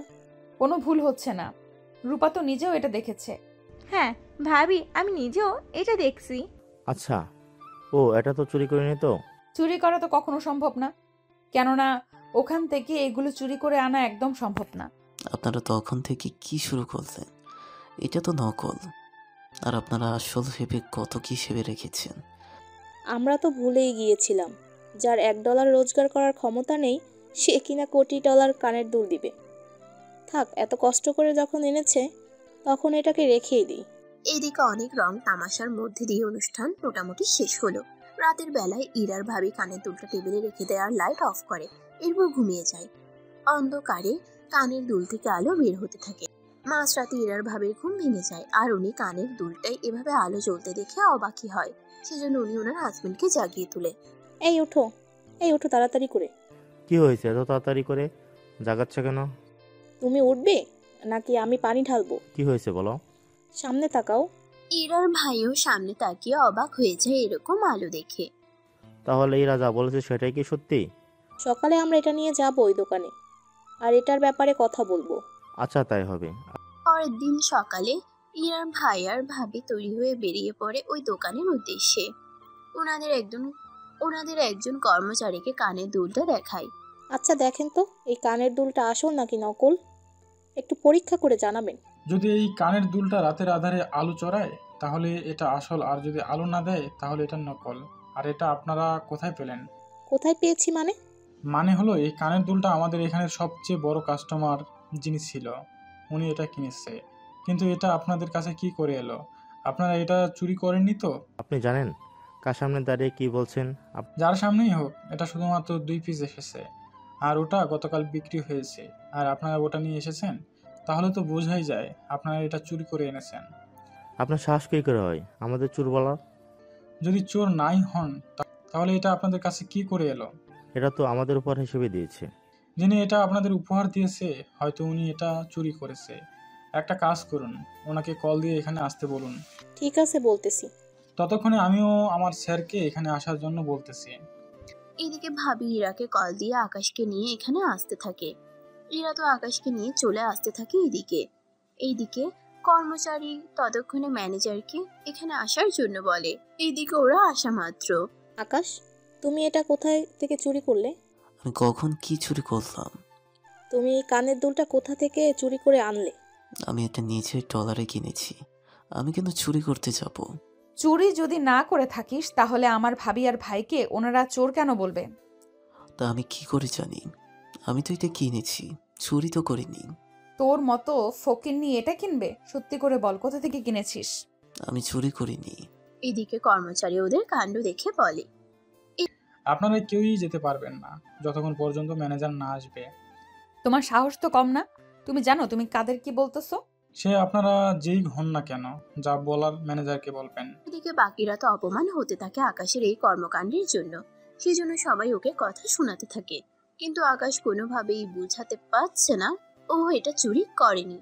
এইদিকে ম্যানেজার তো চলে আসে। ওনারা এই কানের দুলটা চুরি করছে, আর যিনি চুরি করেছে উনিও ওইখানেই আছে। আগে আমি কানের দুলটা দেখি। কর্মচারী থেকে কানের দুলটা নিয়ে দেখতে থাকে। দেখে উনি নিজেও অবাক হয়ে যায়। এটা আপনারা কোথায় পেলেন? এটা তো আমার ননদের হাজবেন্ড আমাকে উপহার দিয়েছে বিবাহ বার্ষিকীতে। কই উনি কি এসেছে? ওই তো বসে আছে। ম্যানেজার আকাশের সামনে এসে চমকে ওঠে, কেননা আকাশকে দেখে উনি চিনতে পারে। স্যার আপনি এখানে? আমাকে বলতেন আমি নিজে আপনার বাসায় চলে আসতাম। আর তুমি বলতে চাইছো উনি দুলটা চুরি করেছে? জি স্যার। তুমি কি জানো উনি কে? এক্ষুনি তোমরা সবাই ওনার পায়ে ধরে ক্ষমা চাইবে। যদি উনি আমাদের ক্ষমা করে দেয়, নয়তো তো তোমাদের চাকরি এখানেই শেষ। প্লিজ স্যার, এমনটা করবেন না। আমাকে বলে লাভ নেই, আকাশ স্যারের কাছে ক্ষমা চাও। এরপর ওর একে একে ক্ষমা চাইতে থাকে আর আকাশও ওদের ক্ষমা করে দেয়। এইদিকে বাকিরা বুঝতে পারছে না ওরা কি করবে, কেননা এত বড় দোকানের ম্যানেজার আকাশকে স্যার বলতে থাকে।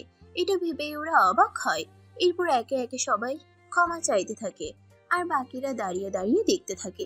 ওরা তো বুঝতেই পারছে না এখানে কি হচ্ছে। কিছুক্ষণ পরে, স্যার উনি কি আপনার বউ? কেন, কিছু কি হয়েছে? আসলে উনি একটা নেকলেস নিয়েছিল, আমি তো ভাবলাম।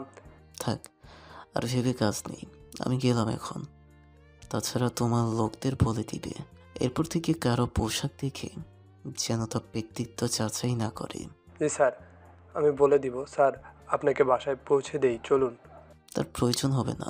এই বলে আকাশ তো চলে যায় আর যাওয়ার আগে ইশারায় বলে যায় যেন ওর পরিচয় কাউকে না দেয়। এদিকে, কি ব্যাপার, আপনি ওকে স্যার কেন বলছেন? তা জেনে আপনার কি কাজ? আপনারা যে কাজে এসেছেন সে কাজ হয়ে গেলে এবার চলে যেতে পারেন। আচ্ছা, আমাকে যে দুলটা দিল ওটার দাম কত? আপনার তো ভাগ্য ভালো যে আপনার ননদ এরকম একজন লোককে বিয়ে করতে পেরেছে। তবে একটুকু বলবো, এই কানের দুলটা বিক্রি করলে আপনি বাকি জীবন বসে বসে খেয়ে যেতে পারবেন। কি বলেন, এত দাম? জি, এতটাই দাম। আপনার জন্য উনি যে নেকলেস নিয়েছে, এই নেকলেসের 50 গুণ দাম হবে এই কানের দুলটার। কথাটা শুনে ইরা এবার অবাক হয়, সাথে বাকিরাও। তবে এখানে রূপাও ছিল। রূপা তখন বলে, একটা কাজ করুন, সেম কানের দুল আমাকেও একটা দিন। সরি ম্যাম, এটা একটাই সেটাই ছিল। রূপা, তোর কি মাথা খারাপ হয়ে গেছে? কেন, কি হয়েছে? তুই কি জানিস এই কানের দুলটার দাম কত হবে? কত আর হবে, বড়জোর 4 থেকে 5,000 ডলার। আরে না, ওর কথা অনুযায়ী এটার দাম তো 30 থেকে 35,000 ডলার হওয়ার কথা। ইরার কথা শুনে ওর ভাবি, ভাই আর রূপা অবাক হয়ে যায়। কি, এতগুলো ডলার ও কোথায় পেল? নিশ্চয় বাবা ওকে দিয়েছে। হতে পারে, নয়তো ওর মতো একটা ফকিন্নির কাছে এতগুলো ডলার আসবে কি করে? আমি তো ভুলেই গিয়েছিলাম বাবার কথা। আচ্ছা, এখানে থেকে আর লাভ নেই, মান সম্মান নিয়ে ফিরে যেতে পারছি, এটাই অনেক কিছু। ঠিক বলেছো ভাবি, চলো তাহলে এখন বাসায় ফিরে যাই। এরপর ওরা গাড়িতে বাকি কথা বলতে থাকে। এদিকে আকাশ যখন বাসায় ফিরে রাতের বেলায়, তখন সবাই ওকে এক এক করে জিজ্ঞেস করতে থাকে। আর এইদিকে ইরার বাবাও চলে আসে। সেজন্য সবাই ওনাকে বলে দেয় আকাশকে যেন কোনোভাবে উনি সাহায্য না করে। এদিকে দেখতে দেখতে 5-6 দিন কেটে যায়। এই কয়েকদিনে ওরা আকাশকে অপমানের উপর অপমান করতে থাকে, যা ইরার বাবা জানে না। একদিন উনি বিকালে বাসায় ফিরে তখন আকাশকে মেঝে পরিষ্কার করতে দেখে তো উনি রেগে যায়। ইরার মা, বৌমা, কোথায় তোমরা? কি হয়েছে বাবা, আপনি এভাবে চিৎকার কেন করছেন? কিছু কি হয়েছে? বাড়িতে এতগুলো লোক থাকতে আকাশকে কেন মেঝে পরিষ্কার করতে হচ্ছে? আসলে হয়েছে কি? কি হয়েছে তাড়াতাড়ি করে বলো। ইরা বলেছে এইসব করার জন্য। ইরাকে এখনই এখানে ডেকে আনো। জি বাবা, আনতেছি। এরপর ইরাকে ডাকার জন্য ভাবি উপরে যায় আর ইরা আর রূপাকে নিয়ে নিচে নামে। কি হয়েছে বাবা, তুমি এভাবে চিৎকার কেন করছো? তোমার যে হার্টের সমস্যা সেটা কি ভুলে গেছো? আমি এইগুলো কি দেখতেছি? কি দেখতেছো তা না বলে বুঝবো কি করে? এসব কি? কোন সব? এরপর উনি ইশারা করে ইরাকে দেখায়। ও তো কাজ করতেছে। আমিও সেটা জানতে চাইছি, ও কেন কাজ করতেছে? তোমাকে না বললাম, ও আমার কাবিনের ডলার পরিশোধ করতে না পারলে ওকে দিয়ে আমি এভাবেই কাজ করিয়ে এভাবে সে ডলার পরিশোধ করবে। ও যে তোর স্বামী, তা কি ভুলে গেছিস তুই? স্বামী হয়েছে তো কি হয়েছে, দেখো বাবা, ও যতদিন পর্যন্ত আমাকে কাবিনের ডলার না দিতে পারবে ততদিন আমি ওকে দিয়ে এইভাবেই কাজ করাবো।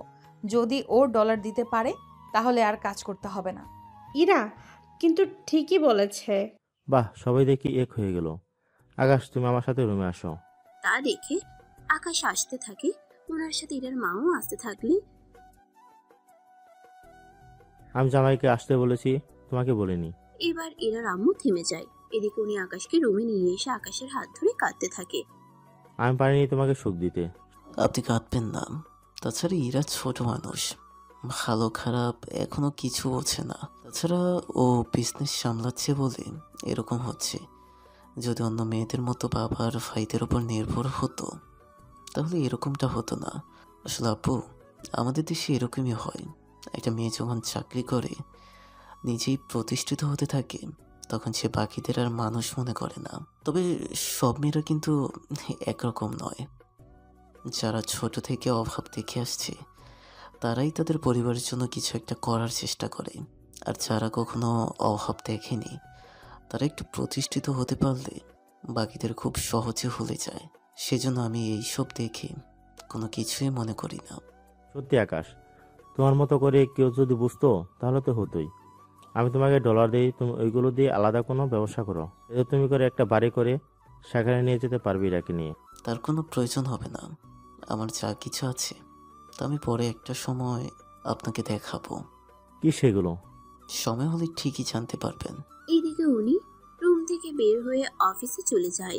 উনি অফিসে যাওয়ার পরেই বাকিরা আকাশকে আবারও কথা শোনাতে থাকে। এভাবে আরো 2 দিন কেটে যায়। পরের দিন ইরার বাবা নাস্তা করার সময়ে, ইরা, তোকে আমার সাথে আজকে অবশ্যই যেতে হবে। ভাইয়া তো যাবেই, তাহলে আমি এসে কি করব? আজকে আমার একটা কোম্পানির সাথে ডিল করব। যদি ডিলটা হয়ে যায় তাহলে আমার এবার অনেক মুনাফা করতে পারবো। ঠিক আছে, চলো তাহলে। আকাশ আর রূপা, তোমরাও চলো আমাদের সাথে, তাহলে একসাথে অফিসেও দেখা হয়ে যাবে। এদিকে ওরাও যেতে থাকে। ওদের মতো এখানে আরো অনেকেই এসেছে ডিল করার জন্য, কিন্তু এত জনের মধ্যে হীরার বাবা ডিল পাবে কিনা সেটা উনি বুঝতে পারছেন না। বাবা, এতগুলো লোকের মাঝে ডিল পাবো তো? আমার তো এনে টেনশন হচ্ছে। আরে টেনশন করার কিছু নেই। ভাবি কিন্তু ঠিক বলেছে। তাছাড়া আমরা ফাইলটা অনেক ভালোভাবে তৈরি করেছি। আগে ফাইলটা জমা দিই, তারপর না হয় দেখা যাবে। এদিকে হীরার ভাই ফাইল জমা দিতে যাবে, তখনই আকাশ বলে ওঠে, আপু, আমি কি ফাইলটা একবার দেখতে পারি? ওই, তুই ফাইলের কি বুঝবি? সে কোনো কিছু নাই বুঝি, কিন্তু দেখতে তো পারি। তোকে কোনো কিছুই দেখতে হবে না। আকাশ যখন এত করে দেখতে চাইছে তাহলে দেখুক। এরপর ফাইল দেখতে থাকে। দেখার পর বুঝতে পারে এখানে অনেক কিছু মিসিং আছে, আর মিসিং গুলোর জন্য ওরা এই প্রজেক্ট পাবে না।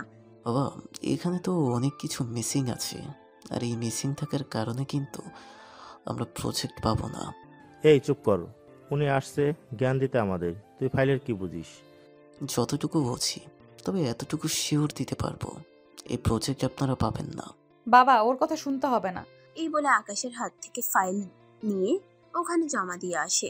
আর জমা দেওয়ার পরে ওখান থেকে জানানো হয় 3 ঘন্টা পরে জানানো হবে কে এই প্রজেক্ট পাবে। আবু, 3 ঘন্টা এখানে বসে না থেকে আমরা বাইরে এসে খাবার খেয়ে আসি। আপনারা যান, আমার কিছু কাজ আছে, সে কাজগুলো শেষ করতে হবে। কি কাজ আকাশ? ভিক্ষা করা ছাড়া আর কি এমন কাজ থাকতে পারে ওর? এরা হাজবেন্ডে কি করে কথা বলতে হয় তা কি তোকে শিখতে হবে? আমরা যাব খাবার খেতে, ওর এখন কি এমন কাজ থাকতে পারে? মানুষের কাজ থাকতে পারে।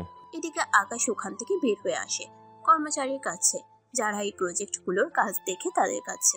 ওদের বড় বস আকাশকে দেখেই, আমি এখানে। তা এখানে এই ফাইলটা দেখো, অনেক জায়গায় ভুল আছে। আমি চাই তুমি এই ফাইলটার মধ্যে থাকা ভুলগুলো ঠিক করে নাও, তারপর এই প্রজেক্ট ওনাদের দিবে। আরে স্যার, আপনি এখানে? আপনি যখন বলেছেন তখন এই প্রজেক্ট ওনারাই পাবে। আপনি তো কোনো চিন্তা করবেন না। আমি তাহলে আসি এখন। ওখান থেকে চলে আসে। এদিকে ইরার বাবার কাছে এসে, আর কোনো চিন্তা নেই, প্রজেক্ট আপনারাই পাবেন। সে আর বলতে, আমাদের থেকে ভালো প্রজেক্ট তৈরি করবে এরকম কেউ আছে নাকি? ইরা, তুই একদম ঠিক বলেছিস। আমরা যেভাবে প্রজেক্ট তৈরি করেছি তা অন্য কেউ চাইলেও পারবে না। ঠিক বলেছিস। আচ্ছা শুন, এই প্রজেক্টের কাজ হয়ে গেলে ইরা তুই আর রূপা আকাশকে নিয়ে লন্ডনে যাবি তোর মামার বাসায়। ঠিক আছে। এদিকে কয়েকটা ঘন্টা পরে প্রজেক্ট দেওয়ার ব্যাপারে সবাইকে ডাকা হয়। তখন ওখানে একজন ব্যক্তি এসে, আমরা এই প্রজেক্ট মিস্টার রোহিত চৌধুরীকে দিচ্ছি। কথাটা শুনে ইরা আর ওর বাবা ভাই তো খুশি হয়ে যায়। এরপর ওদের স্টেজে এনে ফাইল তুলে দেওয়া হয়। ওনারা ফাইল খুলে দেখে ভিতরে পুরাই চেঞ্জ করা, কেননা ওরা যেভাবে ফাইল রেডি করেছে এখানে তার পুরাই চেঞ্জ করা। কি ব্যাপার আব্বু, এখানে তো পুরোই চেঞ্জ করা সবকিছু। ওই দেখি। উনিও কিছু কিছু জায়গায় চেঞ্জ দেখতে পায়। তখনই আকাশ তো বলেছিল ফাইলে অনেক ভুল আছে, আর যে যে জায়গায় ভুল আছে সেটাও আমাকে বলেছে। ও যেভাবে বলেছে সব কিছু দেখি সেভাবে ঠিক করা হয়েছে। কি বলছো আব্বু? ও কি করে ফাইলের সম্পর্কে জানবে? তা আমি নিজেও জানি না, তবে যাই হোক প্রজেক্টটা তো আমরা পেয়েছি, এতেই হবে। সেটাও ঠিক। আচ্ছা চলো তাহলে এখন বাসায় যাই। আর একটু কাজ আছে, এই কাজটা শেষ করে তারপর আসতেছি। আমি আর ভাই তাহলে চলে যাচ্ছি। এদিকে ওরা বাসায় এসে পুরো ব্যাপারটা ওর মা আর ভাবিকে বলতে থাকে। ওনারা তো শুনে অবাক হয়ে যায়। কি বলিস? এই ছেলে এটা করলো কি করে? কিছু তো একটা রহস্য আছে ওই ছেলের মধ্যে। আমারও তো তাই মনে হয়। সে যাক গিয়ে, 2 দিন পর তো তোকে রূপার সাথে যেতে হবে লন্ডনে। তুই তাহলে কিভাবে কি করবি না করবি তা নিয়ে ভাবতে থাক। ঠিক আছে আম্মু। এদিকে ইরার বাবা ফাইলের কন্ট্যাক্টের সাইন করতে এসে দেখে আকাশ বসে খাবার খাচ্ছে ওখানকার বড় স্যারের সাথে। এটা দেখে ইরার বাবা অবাক হয়। এ কি আকাশ, তুমি এখানে ওনার সাথে বসে আছো, আবার খাবার খাচ্ছ? আমার সাথে খাবার খেতে ওনার সমস্যা কি? সমস্যা তো নেই, আসলে আপনার মতো বড় মানুষের সাথে ও বসে আছে এটা ভেবে অবাক হচ্ছি, কারণ আপনি তো কাউকে ঠিক মতো সময় দেন না। তা আপনি কি জন্য এসেছেন তা বলুন। আমি তো ফাইলটা জমা দিতে এসেছি। ঠিক আছে, এবার যেতে পারেন। এদিকে ইরার বাবা ওখান থেকে চলে যায়। অন্যদিকে আকাশ আর ওই লোকটা কথা বলতে থাকে। কথা শেষ করে আকাশ বাসায় চলে আসে। এদিকে সবাই আজকে আকাশের অনেক প্রশংসা করতে থাকে। একটু পরে, তোমরা তো 2 দিন পরে যাবে, তাহলে কিভাবে কি করবে তা ঠিক করে না? ওটা পরে ঠিক করে নিব। এদিকে 2 দিন পর আকাশ, ইরা, রূপা এয়ারপোর্টে চলে আসে। তারপর ওখানে থাকা বাকি কাজ শেষ করে ওরা প্লেনে এসে বসে পড়ে। অন্যদিকে আবির এখন মোটামুটি সুস্থ, সেজন্য আবিরকে ওর বাবা বাড়িতে নিয়ে আসে। বাড়িতে আনার পরেই, বাবা তুমি এই লোকদের খুঁজে পেয়েছো তো? আমি তো ওদের ওই দিনই মেরে ফেলেছি। ওদের বাঁচিয়ে রাখতে আমি নিজ হাতে ওদের মেরে ফেলতাম। তার দরকার হয়নি, ওরা সামান্য খুন আর ছিনতাই করে থাকে, ওদের তোকে মারতে হবে না। আর ও হোটেলে কি করলো? কোন হোটেল? ওই 6 রোডের মাথায় 10 তলা যে হোটেল আছে ওটার কথা বলতেছি। ওই হোটেলে আবার কি হয়েছে? ওই হোটেলে ঝামেলা করেই তো আমার এরকম অবস্থা হয়েছে। তুই হোটেলে গিয়েছিস খাবার খেতে, ওখানে কেবিনে খালি ছিল না বলে তুই রাগ করে চলে এসেছিস। তোমাকে এইসব কথা কে বললো? কেউ আবার ইরা বললো। ইরার সাথে আমার আবার কবে কথা হয়েছে? তোর যখন গুলি লাগে তখন ইরা আর ওর মামাতো বোন আর সাথে একটা ছেলেও ছিল, ওরাই তো তোকে হসপিটালে নিয়ে আসে। এরপর আমি জিজ্ঞাসা করাতে ইরা আমাকে এইসব বললো। ইরা ঠিক কি কি বলেছে তা আমাকে ডিটেলস বলো। এরপর জাফর চৌধুরী আবিরকে সবটা বলতে থাকে। সবটা শুনে আবির তো এখন আবার রেগে যায়। তোর আবার কি হয়েছে, এভাবে রেগে যাচ্ছিস কেন? কারণ ইরা তোমার থেকে অনেক কিছু লুকিয়েছে। যেমন কি কি লুকালো? এরপর আবির রেস্টুরেন্টে থাকা সব ঘটনা বলতে থাকে। সবটা শুনে উনিও রেগে যায়। এবার কি এত বড় সাহস ওর ম্যানেজারের, তোকে এইভাবে অপমান করলো? আর ইরা আমাকে এই ব্যাপারে কোনো কিছুই জানায়নি। আমি এখনই ওর বাসায় যাচ্ছি আর ওকে জিজ্ঞাসা করতেছি ও কেন আমাকে ওই দিন কিছু বলেনি। ইরা তো চায়নি কোনো ঝামেলা হোক, সেজন্য তোমাকে বলেনি। তাছাড়া ইরার বিয়ে হয়ে গিয়েছে, আমি ভেবেছিলাম ইরা বিয়ে করবে, কিন্তু আমি করার আগেই অন্য কারোর সাথে বিয়ে হয়ে যায়। তা কোন ছেলের সাথে বিয়ে হয়েছে? ওই দিনে ওদের পাশে যে ছেলেটাকে দেখলে ওই ছেলেটাই। তুই কোনো চিন্তা করিস না, আমি দরকার হলে ওই ছেলেকে মেরে ফেলে হলেও তোর হাতে ইরাকে তুলে দিব। আমি দেখে নিব কি করা যায় ইরার সাথে। তুমি আপাতত এই রেস্টুরেন্ট। তুই কোনো চিন্তা করিস না, আমি দেখতেছি ওই হোটেল আর ম্যানেজারকে। এদিকে জাফর চৌধুরী রেস্টুরেন্টে এসে ম্যানেজারের রুমে এসে ওনাকে ধমকাতে থাকে। তোর সাহস কি করে হলো আমার ছেলেকে অপমান করার? সাহসের আপনি কিছুই দেখেননি এখনো। যদি আপনি জানতেন এই রেস্টুরেন্টের মালিককে, তাহলে এখনই এই রেস্টুরেন্ট কেনার কথা মুখে মানতেন না। তাহলে বল এই রেস্টুরেন্টের মালিক কে? এরপর ম্যানেজার এমন একজন ব্যক্তির নাম বলে যার নাম শুনে জাফর চৌধুরী ওখানেই ভয় পেয়ে যায়। সাথে ম্যানেজারকে অনুরোধ করতে থাকে যেন ওনাকে এই বিষয়ে কোনো কিছুই না বলে। এই বলে ওখান থেকে চলে আসে। এখন হয়তো আপনাদের মনে প্রশ্ন জাগতে পারে, কে এই লোক যার পরিচয় শুনে জাফর চৌধুরী নিজেই ভয় পেয়ে যায়। ওই ব্যক্তি আর গল্পের বাকি কাহিনী আপনারা আস্তে আস্তে জানতে পারবেন সিজন 2 এর মধ্যে। সিজন 2 এর মধ্যে আপনারা গল্পের অনেক কাহিনী জানতে পারবেন। সাথে গল্পের মধ্যে থাকা কিছু কিছু রহস্য থেকে শুরু করে আকাশ যে লন্ডনে যাচ্ছে, ওখানে যাওয়ার পরে ইরা আর আকাশের মধ্যে কোনো পরিবর্তন কি আসবে, নাকি সবকিছুই আগের মতোই চলতে থাকবে, এই সব প্রশ্নের উত্তর আপনারা সিজন 2 এর মধ্যে জানতে পারবেন। তাহলে আপনারা গল্পের বাকি কাহিনীর জন্য অপেক্ষা করুন। এতদিন সাথে থাকার জন্য সবাইকে ধন্যবাদ।